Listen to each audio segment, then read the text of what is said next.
Good morning. And okay. Well, this market is a grinder. I sure thought it would pick up some momentum, but it's just not happening. So, I don't know that it's actually going to happen here for the S&Ps. They just kind of, I use the word peekaboo, and it was just like a little footstep over the edge there to a new all-time high, but no acceleration whatsoever. So I don't know. Just you can see even the hourly chart.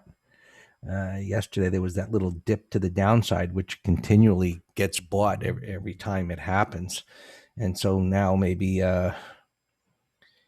it's not going to the next time. We'll see. You get accustomed to a certain thing that happens, and once the majorities become accustomed to it, it's usually going to be near its end anyway. So you can see all the tails, the overlapping bars. That's how you visually know a grinding kind of a pattern. Stocks will have gaps up and down, but we spoke about this sideways move and little move up and the sideways move, and finally the momentum that increased. And so that created that void. I thought there'd be this pullback, especially after that topping tail bar and reversal bar that we saw in ETFs. But nope. Buyers held it, couldn't break the low.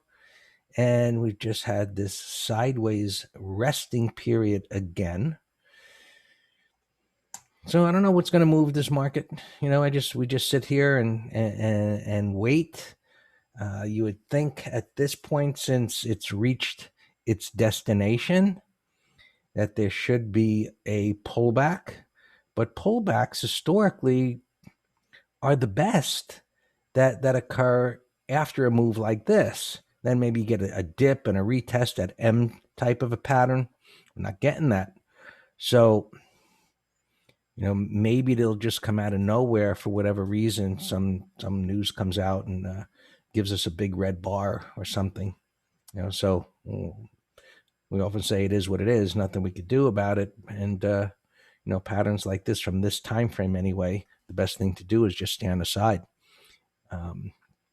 So as I'm looking at this today going nowhere, and this here, I'm thinking as far as SPX levels, the call side should be a no-brainer above 3,400 here. And I know that's close, but maybe with a little bit of weakness in the first 5 or 10 minutes,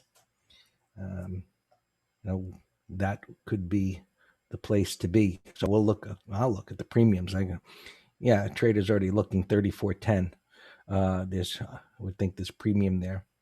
And Fed minutes this afternoon. I mean, they're not going to do anything, but of course, whatever they talk about what they might do in the future is could be a mover.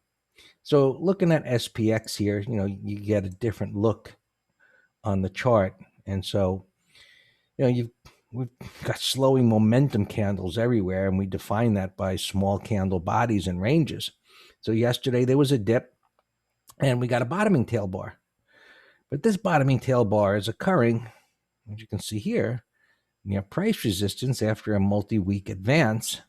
And we had this acceleration here. So bottoming tail bars ideally occur after some kind of corrective price action. Now, sideways is corrective price action, but what we like to see is some kind of pullback away from resistance, something like this, and then the next advance starts. So maybe we get more chop throughout the week. We'll just have to see how it unfolds. I do like a little bit the fact that it dipped under the prior day's low and it came back up again. But, again, at resistance. Why should it accelerate at this point? And one of the things I mentioned yesterday was advances often will be ignited when we see these kind of going nowhere situations after some type of a shakeout. And that bottoming tail bar, what you can see right here, it is a little mini shakeout, but what I would have rather seen was something much more powerful or shocking in that it would have dipped down below here. You know, maybe it was a sell-off that came here and then a spike and then right back up again. You know, something with a larger range bottoming tail bar rather than something that just kind of looks like it, you know, fits in with what preceded it. Right? I have a line at 33.60. Do you think 33.35 for a put spread? I think so, McGraw. At this point, we really don't have reason to think why. Well, sometimes prices moves come out of nowhere, but we look at significant support and resistance levels, and think, well, it shouldn't go down there. That's what credit spreads are all about. So since this dipped here, it's now created this pivot here, and we've got a whole bunch of other pivots here. So a put spread, let's call it, get a little below here, that it's going to possibly stay in this range, spread up above the range, spread down below the range. I know that's tight. So maybe a little dip down. I mean, maybe it's an Iron Condor day. We'll just have to see, how traders react at the open here. 33.35. Yeah, 33.55. Well, you know me. I like to get away from the danger as much as possible. So look, let's kind of, like, as always, be objective about it. There's going to be buyers down here. That's our assumption based on the chart because they've been down here before. We know if they don't step up here, if it should get down there, it's going to open up the door to coming down there. So if we do a put spread, which strikes down at this level with the assumption that buyers are going to step up here again, and even if we take a little heat in the moment, those buyers are going to come back to save the day. Well, you know the story, right? That's where, you get a little sweaty under the collar, and are they going to step up or aren't you going to step up? Let's come on, guys. And so if it gets down there, of course, as it starts rising up, that relieves the blood pressure a little bit. And so that's where we can assess in real time the possibility, I should say, of this continuing within the existing trading range. And so, the spreads, I'm not, better than any of us in here, the heat that you take, if it goes down here, you got to kind of suck it up for a minute and just see if it is a little shakeout and pops right back up again. So it's a little tightrope walking with credit spreads when they come to the strikes because, they cut real hard when you're on the wrong side of them. So we'll just have to see how it plays out. Just going back here, and we'll look at the other markets here. Just going nowhere. It's just like, it's slack tide, so to speak. The water's not moving. Everybody's kind of sitting back waiting for the next whatever that's going to happen. So the idea of, let's just use this chart for a little bit of a bias toward SPX, in that this has been the leader. And, you had yesterday, you had Google, Amazon, Microsoft was moving up. Apple broke the low of the day and then eventually turned around and went back up again. Netflix was up, and a lot of other things were just doing zero.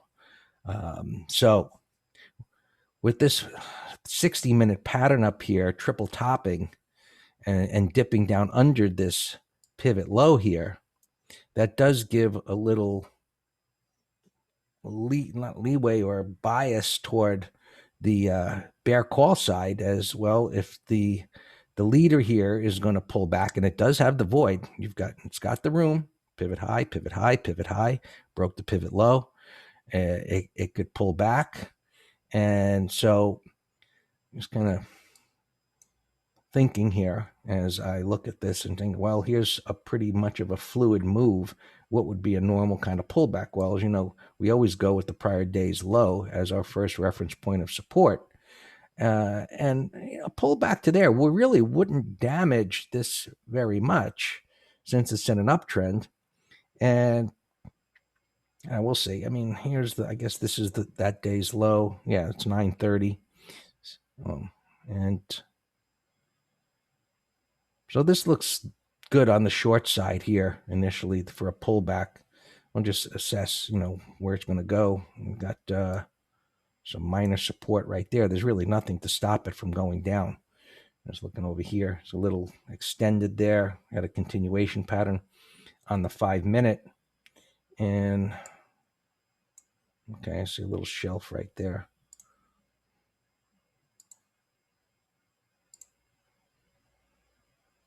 Yeah. So maybe it stabilizes here, which would make me think, all right, so, it's pulled back this much. Maybe at the open, buyers show up here a little bit, and then that'll give us maybe 5 or 15 minutes to assess this pullback and any kind of a move off of this little support level here. So as you can see, we can find a little support level as we expand the data. So what is that? 11,365-ish, 365-ish. Yeah, these bars that are overlapping here. So that's one of the reasons why we use multiple time frames, to get an X-ray into what's going on inside the higher time frames where the data is condensed. That's why we always say look to the left. Sometimes you look to the left and you don't see anything. You can expand the data, you just might. All right, so for a little bit more of a pullback there, and that suggests that the SPX trade on the bear call side, a little bit more of a push or bias that can work out. YM. Now these patterns, so this is in part what makes this current market so uneasy and why we're seeing things trade like this, in that you had this beautiful momentum move to the upside here, which created the void. And anybody that's been studying any patterns for any length of time recognizes this as a type of a bull flag. Some people have different names for it, but it's just about a momentum move. From my point of view,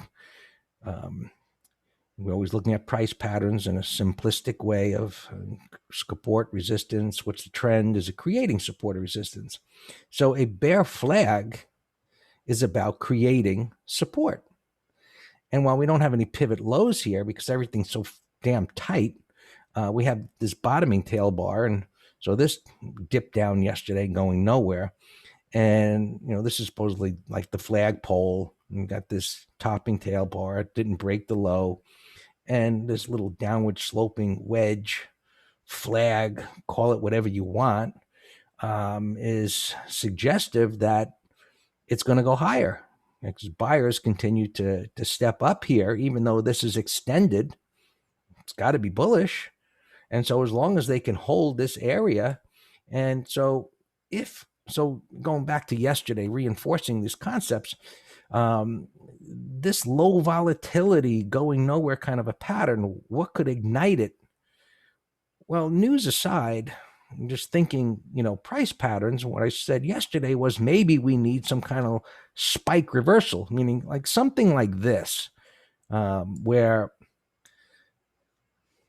showing the dip down. So a bottoming tail bar that would spike down and come right back up again and would complete this pattern. And then we go along looking for this to continue up toward the all-time high. So we're waiting for the pattern to fully develop. Russell, similar, chopping along here. It couldn't get off the mat yesterday, but it didn't break down. So, sometimes you get a bottoming tail bar. Sometimes you get what we call a bullish 180 or a red bar ignored. So where this dipped down, a little bit of a range expansion, came down to this low. Rather than a bottoming tail bar, you get a green bar that closes up at the high. And then above that, that's your signal to go. So that's something that we'll be looking for here to see if maybe the Russell, and if you've been watching these intraday where the S&P and the NASDAQ begin to lag and pull back, all of a sudden the Russell comes to life. So maybe that's a scenario today where the NASDAQ takes a breather and the Russell plays a little catch up, and it's got this void above, and this will move up toward the top of the range. We'll take a look at the internals, Tony. Let me just get through these indices because that's just kind of trying to explain a lot of things here. The more uncertainty there is within the patterns, hey, if you want to know if there's uncertainty just by my my commentary, the longer I talk explaining things, the more uncertainty there must be. Right? Otherwise, it's like, okay, it's in an uptrend, it's pulled back to support. This is a buy setup, it should go. Right? So, you got the pullback into support there. It was at resistance. Now it's a support. Bonds are coming up here. We'll see what they do. You can see the congestion. So here's a concept. You see my green line here at this minor resistance level. And one of the concepts from MTS is like, well, that's subjective, but everybody uses it. So you better know, be aware of it, I should say. But in reality, what traders are really trading against is right here, what's directly to the left, which you can see is right there. It's not about this. It's about what's going on right there. But it's a self-fulfilling prophecy. All right. We looked at the Russell, we looked at bonds, oil here. As we know, has just been doing nothing for the longest time and still doing nothing. Gold is down. No big deal. We'll see if it becomes a big deal, but came back up quite nicely after that very nice, nasty drop. And silver, right, kind of grinding its way. Grinders all over the place. And transports holding up nicely, right, with this concept of bringing up the rear and these bull flags with these stocks that are underperforming. This is in part of what we're going to talk about in MT Live today at 12 o'clock. There you go. And just take a peek at the internals there. And you can see sentiment is still up there, backing off a little bit as prices are going sideways. So this has been what's going on. The markets have been in this uptrend that just won't give it up. Option traders are loaded to the eyeballs with calls.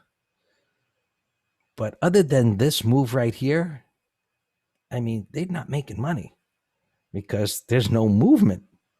So everybody's waiting for this market to, I guess, finish this uptrend with an accelerated move, and it's just not happening.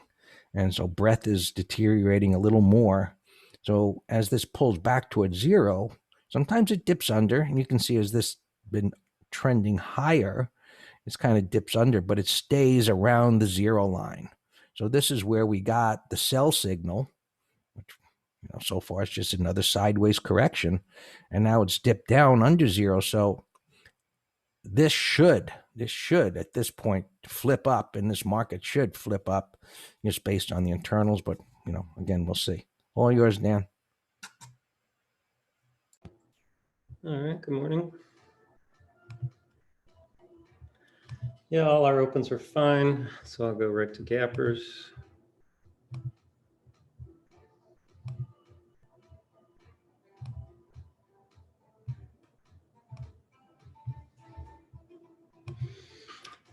Berman, quite a haircut here. Wow, it's not even showing on my daily chart. 86 bucks. Has to be a bio. Okay, but Parham, tell me what you're thinking. Jake does that to me all the time. Tell. Okay, so that's what I mean. Something couldn't. Okay, yeah. I totally agree on the wow, but I'm going to watch it too. But it's more than a do nothing. What I want to watch it as is, take a guess of what is a bear call credit spread. Now, I don't know if or when they'll set up, but it's surely not buying it. You know, the thing, look, we actually, folks, had a bull 1, 2, 3 right here. That was the absolute no-brainer entry. Multi-week trading range above the 20 and 50 and a 1, 2, 3, and then a gap breakout. That was a gift. Now a gap this big, I'm totally thinking short overpriced call spreads, but it has to set up. You know, does that mean that it has to? No. Look at this FedEx gap on earnings. But that's a different pattern, of course. This is gapping up from a retest and it's rested. Whereas Target is gapping up after a 3-week run. So those two are totally different setups. All right, let's continue. Sup in. It trades sloppy, but if it is gapping up here to 2570, it's bullish daily, weekly, monthly. So it is worth watching. You would just have to give it a bigger stop because of the way it trades. But look, the monthly target, I don't know, 28 to 33. So it has room, multiple time frames. Lazy Boy had earnings. It's gapping up a little bit, but nothing impressive. And it's already run with a bearish engulfing bar. Another no-brainer 1, 2, 3 down here. Look at that. That was a 1, 2, 3, 4, 5. That was beautiful. And you have the converging averages there, confirming contracting volatility, and the charts suggested expanding volatility. That was nice. Let me write that down.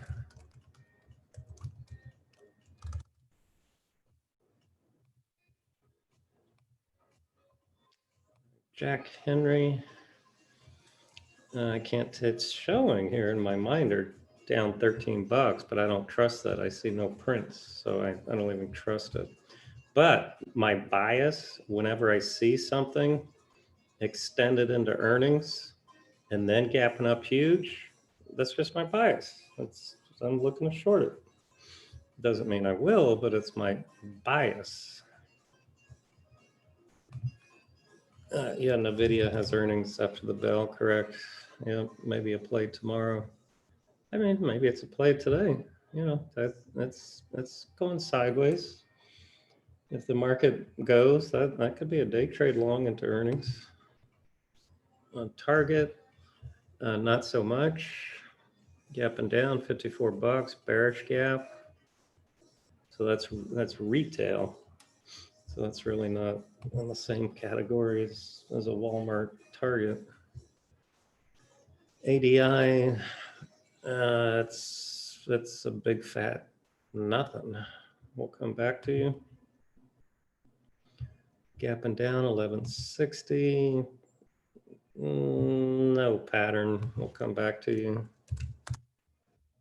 KBR 24. Yeah, I think bag, Jason.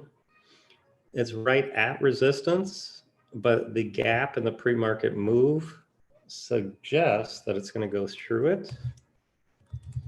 I see spiders here perking pre-market. Yeah, I mentioned yesterday into the close that it looks like a no-brainer long today over yesterday's high, and the way it's basing pre-market. I got a long bias on the spiders here. Maybe 10-minute high, as long as it holds this pre-market support, it looks good. Yeah, lows on my list. I'm plowing up here. Gapping up 162. Is that bringing up Home Depot a little? Yeah, hey, Home Depot could be a day trade. It's definitely not a swing. but it's gapping up and going sideways. Not great, not a great price void, forget that. WBGS, food stocks. Yeah, that's a bullish consolidation on the daily with this red bar ignored down here. Yeah, that's not bad. CAG needs to break out, and it needs a big stop the way it trades. A alpha was a bullish pattern into earnings. Now it's gapping down here. So this is a definite bear call credit spread watch. I have it here in the bottom right. Scott RUVG on the weekly. It's light volume for one thing. It's bullish daily, but the weekly is extended. The weekly is up 1, 2, 3, 4, 5.5 weeks. But daily looks higher.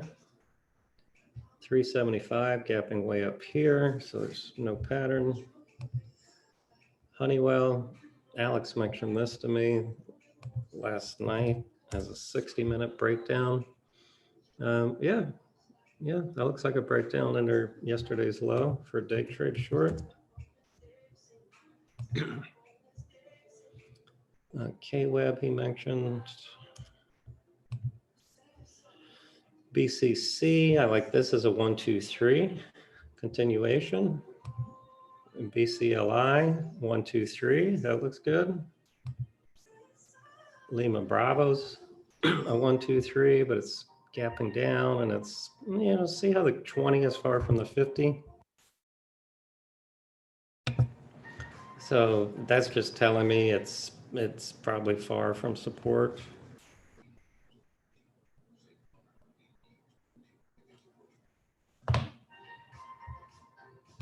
CRNC, it's strong. That was a nice buy setup there into the WRB. That was very nice. TGH. Somebody mentioned that yesterday, and I said, yeah, you can buy over a prior bar's high. Weekly and monthly look longer. Parham, Okta. Yeah, Okta looks good. You got a price for it. You can buy a 5-minute high on Okta. WLUV. Yeah, sloppy. Greg mentioned yesterday these things really should turn here. We'll see if they do, the airlines.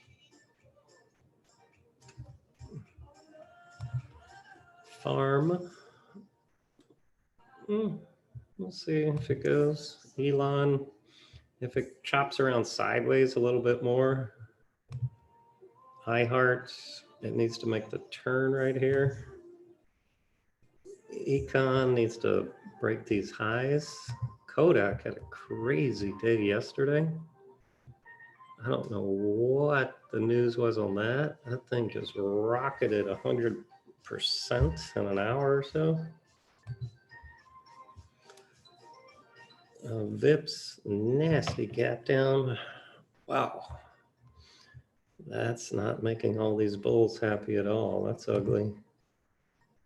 Target, I got in a window here, but right now, the 15-minute is very bullish.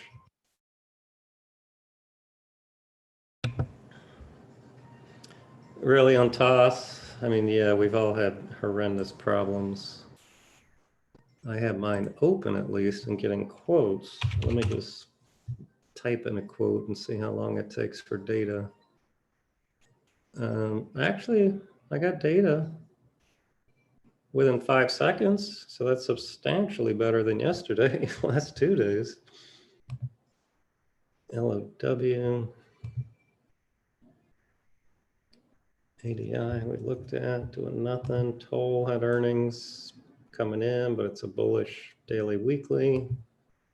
Cree bearish. That looks like a McGraw call spread, if you can get anything going.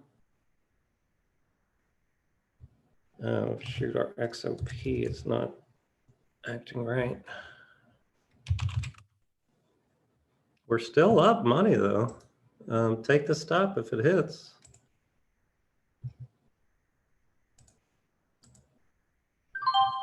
Yeah, I just cut some of mine. Just because I'm still profitable. But the stop's under this, it's very close to the stop.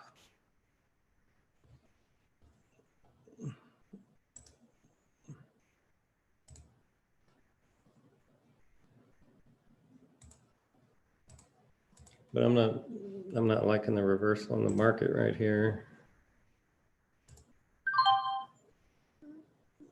All right, so